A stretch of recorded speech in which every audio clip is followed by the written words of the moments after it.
If you're the one who's received the message that your marriage is over, then where you have been up till now is quite different from where your spouse has likely been. So for you, this may have come right out of the blue, and your spouse may be saying to you, really? You haven't realized that things haven't been good? And maybe you have, maybe you haven't, but you probably haven't been thinking about, I think I'd like to get a divorce.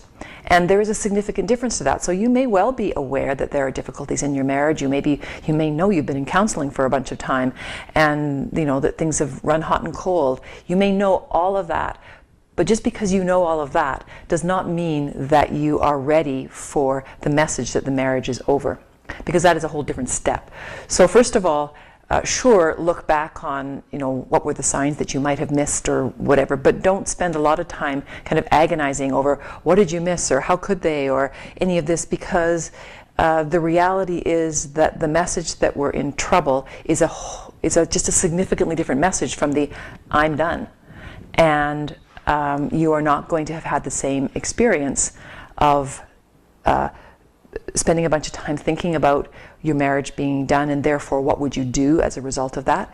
So now when you find yourself here in this situation today, you are probably in a lot of turmoil and confusion and fear and sadness and anger and all of the emotions that go along with this kind of thing, and not necessarily in the greatest place to be making really lifelong decisions for yourself. So be gentle with yourself, recognize that that's where you are at, and at the same time, you've got to start looking at, okay, they would appear to be serious, and normally when people are communicating this, they are serious.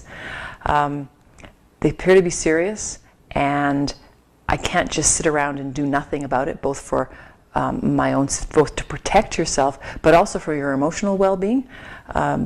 Putting your head in the sand and saying, if I don't think about this, maybe it'll go away, for prolonged periods of time will not do you any good. So my strongest suggestion actually at this stage would be to get some counseling support to help you to move through this stage. It's very hard to go through this kind of experience, no matter what end of the receiving, making scale you are on, all by yourself. And looking to friends and family to provide that support to you can be it's difficult in a couple of ways. First of all, how much patience will they have for what they're hearing from you? They will to begin with, but after a period of time. And then second thing, they can tend to give you advice that's not necessarily very helpful. They kind of have a tendency to feel sorry for you and feel along with you and get angry along with you, and then giving you advice that is not conducive to actually having a civilized divorce. So I really strongly suggest that you get some counseling support and be gentle with yourself.